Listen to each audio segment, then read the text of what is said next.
Bem-vindo ao canal Total Audiolivros. Conferências introdutórias sobre psicanálise, parte 2. Conferência 15. Incertezas e críticas. Senhoras e senhores, não deixaremos o tema dos sonhos sem abordarmos as dúvidas e incertezas mais comuns que nossas inovações e nossas teorias originaram até aqui. Os senhores mesmos, ouvintes atentos, terão coligido algumas junto ao material de que tratamos. 1. Os senhores podem ter tido a impressão de que, embora a técnica seja corretamente executada, as descobertas de nosso trabalho interpretativo de sonhos admitem tantas incertezas, que chegam a invalidar qualquer tradução segura do sonho manifesto para os pensamentos oníricos latentes. Em apoio a isso, os senhores argumentarão que, em primeiro lugar, nunca se sabe se um determinado elemento do sonho deve ser entendido no seu sentido real ou na qualidade de símbolo, pois as coisas empregadas como símbolos não deixam de, por este motivo, ser elas mesmas. Se, no entanto, não se dispõe de indício objetivo para resolver isto, a interpretação, nesse ponto, deve ser deixada à escolha arbitrária do interpretador. Ademais, em consequência do fato de que, na elaboração onírica, os contrários se fundem, sempre permanece indeterminado se certo elemento deve ser compreendido em sentido positivo ou negativo como sendo ele próprio ou como sendo o seu contrário. Aqui está uma nova oportunidade de o interpretador exercer uma escolha arbitrária. Em terceiro lugar, em consequência de inversões de toda espécie, tão ao gosto dos sonhos, é facultado ao interpretador efetuar uma inversão dessas em relação a qualquer passagem do sonho que venha a escolher. E, por fim, comentarão que ouviram dizer que jamais se tem certeza de que a interpretação que se encontrou para um sonho é a única possível. Corremos o risco de passar por alto uma superinterpretação perfeitamente admissível do mesmo sonho. Nestas circunstâncias, concluirão os senhores, deixa-se tanta margem para a decisão arbitrária do interpretador, que esta se torna incompatível com a certeza objetiva dos dados. Ou, alternativamente, podem supor que a falha não se situa nos sonhos, mas que as inexatidões de nossa interpretação de sonhos devem ser atribuídas a erros em nossos pontos de vista e em nossas premissas. Todos os elementos que os senhores apresentam são indiscutíveis, porém, segundo penso, não justificam suas conclusões, em dois aspectos, ou seja, que a interpretação de sonhos, como insistem os senhores, esteja à mercê da escolha arbitrária, e que a falta de resultados lance dúvidas sobre a correção de nosso método. Se, em lugar da escolha arbitrária feita pelo interpretador, os senhores se referissem à sua habilidade, à sua experiência e à sua compreensão, eu concordaria com os senhores. Naturalmente, não podemos dispensar um fator pessoal como este, especialmente nos problemas mais difíceis da interpretação de sonhos. A situação não é, porém, nada diferente em outras áreas científicas. Não há como evitar que uma pessoa faça melhor uso de uma técnica, que de outra. Em outros termos, aquilo que dá a impressão de casualidade, na interpretação de sonhos, por exemplo, é desfeito pelo fato de, via de regra, a interconexão entre pensamentos oníricos, ou a conexão entre o sonho e a vida de quem sonha, ou a situação psíquica global em que ocorre o sonho, selecionar uma só entre as soluções possíveis apresentadas, dispensando as demais, como inservíveis. A conclusão de que, por causa das imperfeições na interpretação de sonhos, nossas hipóteses seriam incorretas, é invalidada assinalando-se que, ao contrário, a ambiguidade ou a indefinição é uma característica dos sonhos que era de se prever, necessariamente. Recordemos haver dito que a elaboração onírica executa uma versão dos pensamentos oníricos segundo um modo de expressão primitivo, semelhante à escrita pictográfica. No entanto, todos esses sistemas primitivos de expressão se caracterizam por indefinição e ambiguidade semelhante, não justificando que lancemos dúvidas sobre sua serventia. A fusão dos contrários, na elaboração onírica, é, como sabem, análoga à chamada insignificação antitética das palavras primitivas e nos idiomas mais antigos. Realmente, Abel, 1884, o filólogo ao qual devemos essa linha de pensamento, nos pede não supormos que as comunicações feitas por uma pessoa a outra, com a ajuda de tais palavras ambivalentes, sejam, por essa razão, ambíguas. Pelo contrário, entonação e gestos devem tê-las feito muito precisas, no contexto do discurso, indicando qual dos dois contrários o interlocutor tensionava comunicar. Na escrita, onde o gesto está ausente, seu lugar era ocupado por um sinal pictográfico que não se destinava a ser falado, por exemplo, pela figura de um homenzinho, agachado e cambaleando ou firmemente ereto, conforme o hieróglifo em quem devesse significar em fraco ou em forte. Assim, apesar da ambiguidade dos sons e sinais, evitava-se o equívoco. Os antigos sistemas de expressão, por exemplo, a escrita dos idiomas mais antigos, revelam vaguidade em uma variedade de formas tal que não toleraríamos em nossa escrita atual. Assim, em algumas escritas semíticas, somente estão indicadas as consoantes das palavras. O leitor deve inserir as vogais omitidas, segundo seus conhecimentos e o contexto. A escrita hieroglífica se comporta de forma similar, embora não precisamente da mesma maneira, e por este motivo permanece desconhecida para nós a pronúncia do antigo idioma egípcio. A escrita sagrada dos egípcios é importante também em outros aspectos. Por exemplo, compete a decisão arbitrária do escriba dispor as figuras da direita para a esquerda ou da esquerda para a direita. A fim de proceder à sua leitura, deve-se seguir a regra de ler em direção aos rostos das figuras, pássaros, e assim por diante. Porém o escriba também podia ordenar os sinais pictográficos em colunas verticais, e, ao fazer inscrições em objetos comparativamente pequenos, permitia que considerações de decoração e espaço influenciassem no sentido de alterar a sequência dos sinais de outras maneiras. O que mais perturba na escrita hieroglífica é, sem dúvida, o fato de não haver separação entre as palavras.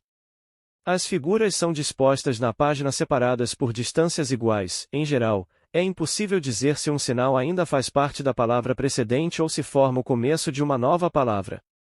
Na escrita cuneiforme persa, por outro lado, uma cunha oblíqua serve para separar as palavras. Idioma e escrita extremamente antigos, o chinês ainda é usado por 400 milhões de pessoas.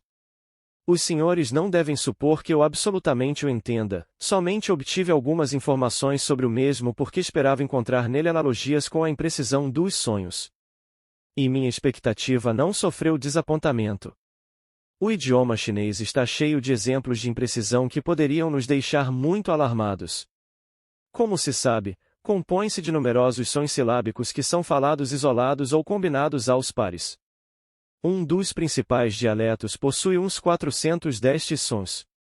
Como o vocabulário deste dialeto é calculado em cerca de 4.000 palavras, porém, conclui-se que cada som tem, em média, 10 significados diferentes, alguns menos, mas outros, em troca, têm mais. Existem numerosos métodos de evitar a ambiguidade, pois não se pode inferir, apenas a partir do contexto, qual dos 10 significados do som silábico a pessoa tenciona transmitir ao ouvinte. Entre esses métodos estão aqueles que consistem em combinar dois sons em uma palavra composta e em utilizar 4 diferentes tons na pronúncia das sílabas. Do ponto de vista de nossa comparação, é ainda mais interessante verificar que este idioma praticamente não tem gramática. É impossível dizer se uma das palavras monossilábicas é um substantivo, ou um verbo, ou um adjetivo, e não há flexões verbais, pelas quais se possa reconhecer gênero, número, desinência, tempo e modo. Assim, a linguagem consta, poderia dizer-se, apenas de matéria-prima, assim como nossa linguagem-pensamento fica reduzida, através da elaboração onírica, à sua matéria-prima, e se omite qualquer expressão de relação. No idioma chinês, a solução do sentido, em todos os casos, cabe ao entendimento de quem ouve, e nisto a pessoa se guia pelo contexto. Tomei nota de um exemplo de um provérbio chinês que, traduzido literalmente, reza assim: pouca visão, muita maravilha. Não é difícil compreender isto. Pode significar que quanto menos alguém viu, mais tem com que se maravilhar em e de muita coisa se admira aquele que viu pouco. Naturalmente, não há maneira de diferenciar entre estas duas versões que diferem apenas gramaticalmente. Apesar desta imprecisão, foi-nos assegurado que o idioma chinês é um veículo bastante eficiente de expressão do pensamento. Assim, a imprecisão não deve necessariamente produzir ambiguidade. Naturalmente, deve-se admitir que o sistema de expressão por meio de sonhos ocupa uma posição muito mais desfavorável do que qualquer desses idiomas e escritas antigos. Pois, afinal, destinam-se estes, fundamentalmente, à comunicação, ou seja, por qualquer método e com qualquer recurso, destinam-se a serem compreendidos. Precisamente esta característica, porém, está ausente nos sonhos. Um sonho não pretende dizer nada a ninguém. Não é um veículo de comunicação, pelo contrário, destina-se a permanecer não compreendido. Por essa razão, não devemos nos surpreender ou ficar perplexos ao verificarmos que permanecem sem solução numerosas ambiguidades e obscuridades dos sonhos. O único lucro certo que auferimos de nossa comparação é a descoberta de que esses pontos de incerteza que as pessoas tentaram usar como objeções à solidez de nossas interpretações de sonhos são, ao contrário, características constantes de todos os sistemas primitivos de expressão. A questão de saber até onde alcança a inteligibilidade dos sonhos somente pode ser respondida pela prática e pela experiência. Muito longe, creio, e minha opinião é confirmada ao compararmos os resultados produzidos por analistas de formação correta. O público leigo, inclusive o público leigo científico, como se sabe, gosta de promover uma demonstração de ceticismo quando se defronta com as dificuldades e incertezas de uma realização científica. Penso que nisto não tem razão. Talvez nem todos os senhores estejam cientes de que uma situação semelhante surgiu na história da decifração das inscrições assírio-babilônicas. Houve época em que a opinião pública esteve muito inclinada a considerar visionários os decifradores da escrita cuneiforme, e a totalidade de suas pesquisas, uma impostura. Mas, em 1857, a Royal Asiatic Society fez uma experiência decisiva. Solicitou a 4 dos peritos mais altamente respeitados em escrita cuneiforme, Ravinson, Inks, Fox-Talbot e Oppert para remeterem, em envelopes lacrados, traduções independentes de uma inscrição recentemente descoberta e, após uma comparação entre os 4 trabalhos, pôde anunciar que a concordância entre estes peritos era suficiente para justificar o crédito que até então se havia dado e a confiança em posteriores realizações. A zombaria por parte do mundo leigo culto diminuiu gradualmente, após isto, e desde então tem aumentado enormemente a certeza na leitura dos documentos cuneiformes. 2. Um segundo grupo de dúvidas está em conexão íntima com a impressão, a qual certamente nem os senhores escaparam, de que determinadas soluções, em direção às quais nos sentimos compelidos ao interpretar sonhos, parecem ser forçadas, artificiais, arranjadas por imposição, isto é, arbitrárias, ou até mesmo cômicas, anedóticas. Comentários nesse sentido são tão frequentes, que escolherei ao acaso o último que me foi relatado. Ouçam, pois. Na Suíça Livre, o diretor de uma instituição de ensino recentemente foi afastado do cargo por causa de seu interesse pela psicanálise. Ele entrou com um protesto, e um jornal de Berna publicou a versão das autoridades da escola sobre sua apelação. Selecionarei algumas frases desse documento, referentes à psicanálise, e além de tudo, estamos surpresos com o aspecto forçado e artificial de muitos dos exemplos, que também podem ser encontrados na obra do Dr. Pister, de Zurique, a qual é citada. Por conseguinte, é realmente surpreendente que o diretor de uma instituição de ensino aceite sem críticas todas essas assertivas e provas forjadas. Estas frases são expostas como uma decisão a que chegou uma pessoa após um julgamento sereno. Penso que esta serenidade, isto sim, é que é artificial.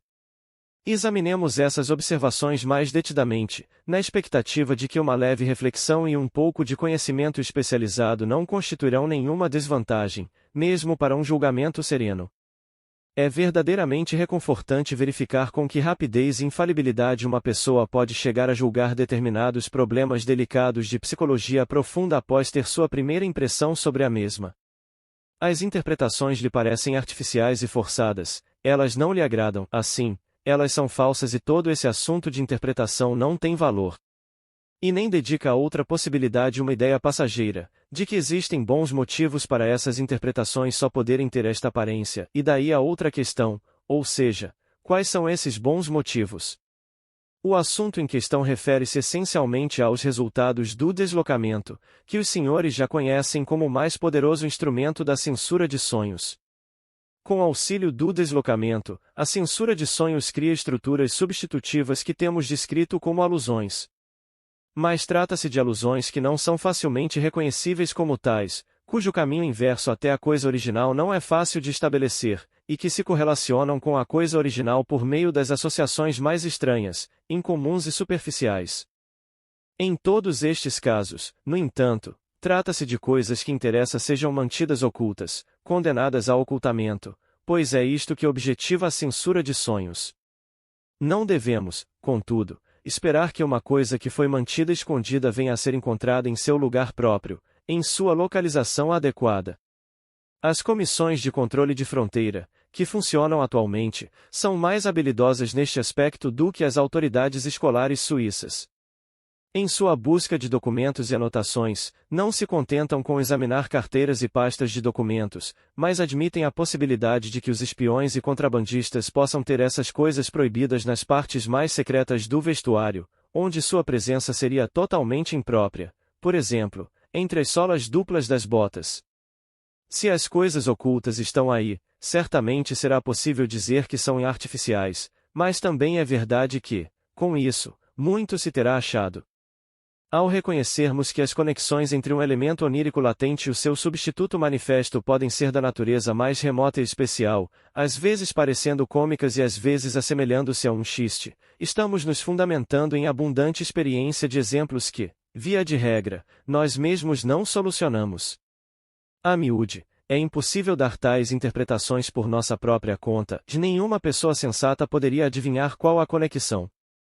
Aquele que teve o sonho nos dá a tradução, toda de uma vez, por meio de uma associação direta, ele é capaz disso, pois foi ele quem produziu o substituto, ou então fornece tanto material, que a solução não exige mais nenhuma sagacidade, mas se apresenta, por assim dizer, como algo muito natural no contexto. Se o sonhador deixa de prestar esta ajuda numa ou noutra destas duas formas, o elemento manifesto, que pretendemos examinar, permanecerá para sempre ininteligível para nós. Permitam-me dar-lhes um exemplo que me ocorreu há pouco. Uma de minhas pacientes perdeu seu pai, durante o tratamento. Desde então, ela aproveitou todas as ocasiões para trazê-lo à vida, em seus sonhos. Num destes, seu pai apareceu, em conexão com algo sem maior importância, e disse: "São 11h15, são 11h30, são 15 para as 12. Ao tentar a interpretação desta singularidade, tudo o que lhe acudiu à mente foi que seu pai gostava que seus filhos adultos chegassem pontualmente às refeições da família. Sem dúvida, isto se relacionava ao elemento onírico, mas não elucidou nada de sua origem. Havia uma suspeita, baseada na situação imediata do tratamento, de que uma revolta crítica, cuidadosamente suprimida, contra seu pai querido e honrado, desempenhava um papel no sonho. No decorrer das associações seguintes, aparentemente distantes do sonho, ela contou como, no dia anterior, tinha havido um bocado de conversa sobre psicologia, em sua presença, e seu parente havia comentado: "O homem primitivo sobrevive em todos nós." Isto pareceu dar-nos a explicação. Fora para ela uma excelente oportunidade para trazer à vida o pai falecido. No sonho, ela o transformou num homem do relógio, fazendo-o anunciar os quartos de hora do meio-dia. Não há como evitar a semelhança deste exemplo com um xiste, e frequentemente tem acontecido um xiste do sonhador ser considerado como o xiste de quem interpreta. Há outros casos em que não tem sido nada fácil decidir se aquilo que estamos abordando é um xiste ou um sonho. Os senhores se lembrarão, contudo, de que a mesma dúvida surgiu no caso de algumas parapraxias, lapsos de língua. Um homem referiu, como sonho seu, que seu tio lhe havia dado um beijo enquanto estavam sentados no seu automóvel. Ele mesmo, muito rapidamente, acrescentou a interpretação, que significava em autoerotismo, um termo da teoria da libido, indicando satisfação obtida sem qualquer objeto externo. Estava o homem querendo fazer uma brincadeira conosco e estaria ele transmitindo um xiste de que se lembrava como um sonho? Penso que não, creio que ele realmente teve o sonho. Mas qual é a origem dessa enigmática semelhança? Esta questão, em certa época, desviou-me temporariamente do meu caminho, forçando-me a fazer dos xistes mesmos o tema de uma investigação detalhada.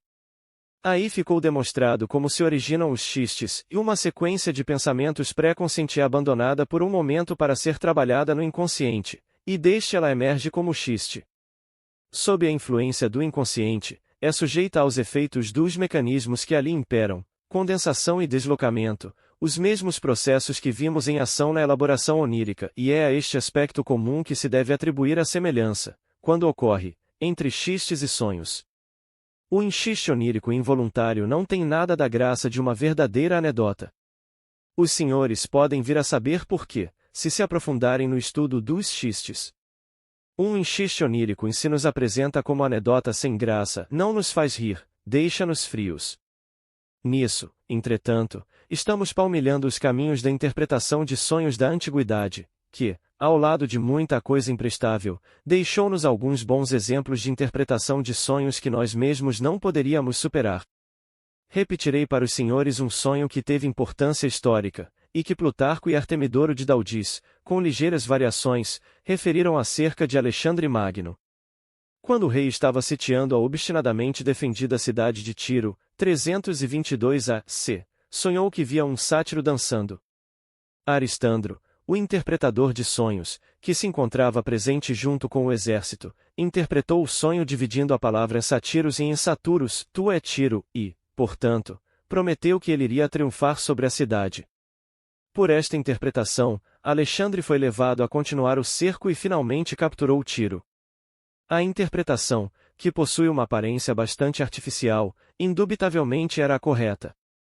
3. Bem posso imaginar que os senhores ficarão especialmente impressionados quando ouvirem dizer que as objeções aos nossos pontos de vista dos sonhos têm sido feitas até mesmo por pessoas que estiveram, elas próprias, como psicanalistas, dedicando-se por tempo considerável a interpretar sonhos.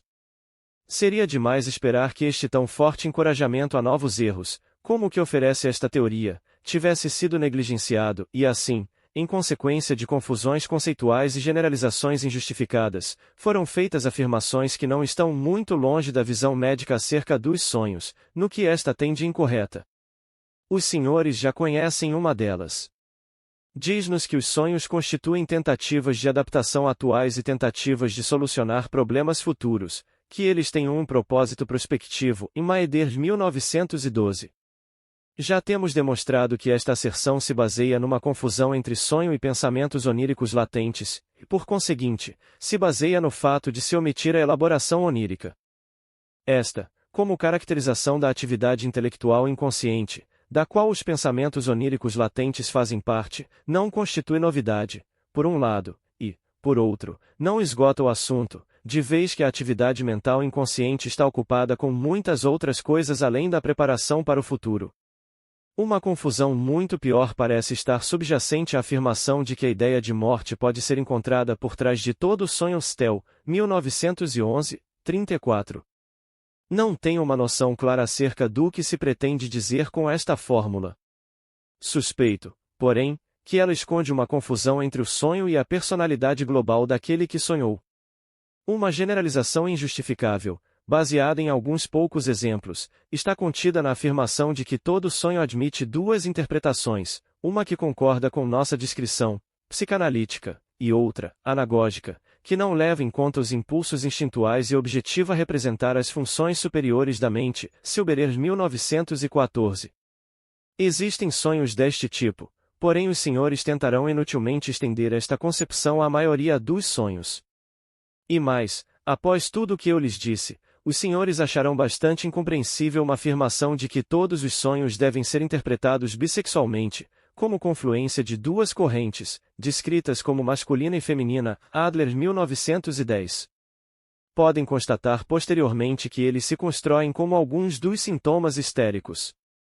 A razão por que mencionei todas essas descobertas de novas características universais dos sonhos é para que os senhores estejam prevenidos quanto às mesmas ou, ao menos, para que não tenham dúvidas a respeito do que penso delas. 4. Um dia o valor objetivo da investigação sobre sonhos pareceu ser posto em xeque por uma observação de que os pacientes em tratamento analítico ordenam o conteúdo dos sonhos conforme as teorias prediletas de seus médicos, alguns sonhando predominantemente com impulsos instintuais sexuais, outros, com a luta pelo poder, e ainda outros, até mesmo, com o renascimento, Stel. O peso destas observações, entretanto, diminuiu com a reflexão de que os seres humanos tinham sonhos antes que houvesse qualquer tratamento psicanalítico que pudesse dar a esses sonhos uma direção, e que as pessoas que agora se encontram em tratamento costumavam sonhar também durante o período anterior ao início do tratamento. O que havia de verdade nesta inovação logo se podia ver que era evidente por si mesmo e sem importância para a teoria dos sonhos. Os resíduos diurnos que suscitam os sonhos são elementos postos de lado devido a poderosos interesses durante a vida desperta.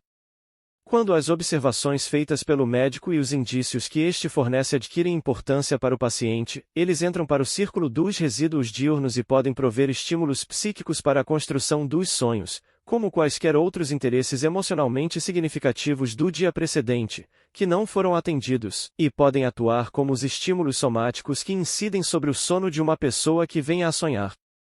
As sequências de pensamentos postas em marcha pelo médico, assim como esses outros instigadores dos sonhos, surgem no conteúdo manifesto de um sonho ou se revelam em seu conteúdo latente.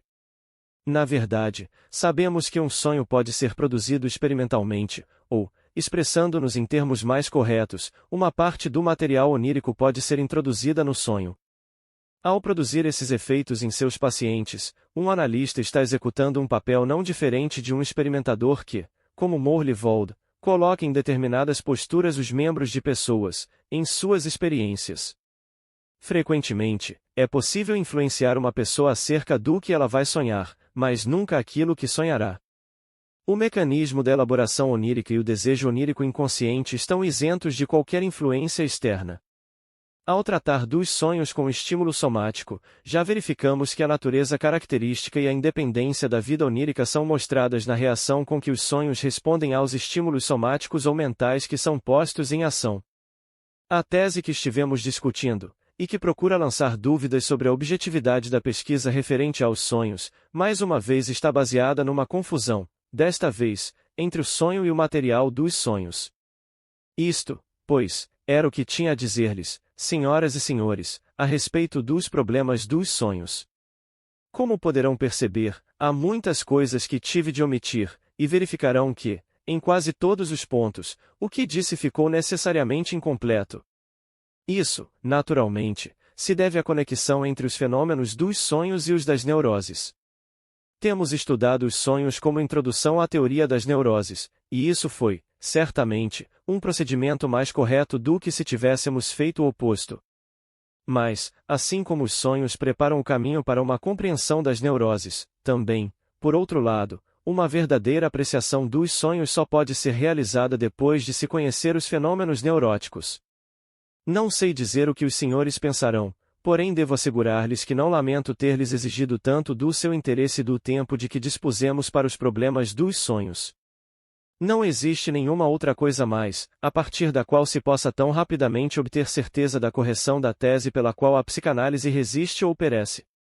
Trabalho muito sério, por meses e até mesmo por anos, é o que se exige para demonstrar que os sintomas de um caso de doença neurótica têm um sentido, servem a um propósito e se originam das experiências de vida do paciente. Por outro lado, um esforço de apenas umas poucas horas pode ser suficiente para provar que o mesmo procede para um sonho que, de início, confuso a ponto de ser ininteligível, e para, dessa maneira, confirmar todas as premissas da psicanálise, a natureza inconsciente dos processos mentais, os mecanismos especiais a que estes obedecem e as forças instintuais que neles se expressam. E quando temos em mente a extraordinária analogia entre a estrutura dos sonhos e a dos sintomas neuróticos, ao mesmo tempo, consideramos a rapidez com que uma pessoa que tem um sonho se transforma em um homem vigio e racional, adquirimos a certeza de que também as neuroses se baseiam apenas em uma modificação do jogo de forças entre os poderes da vida mental. Obrigado por visitar o canal Total Audiolivros.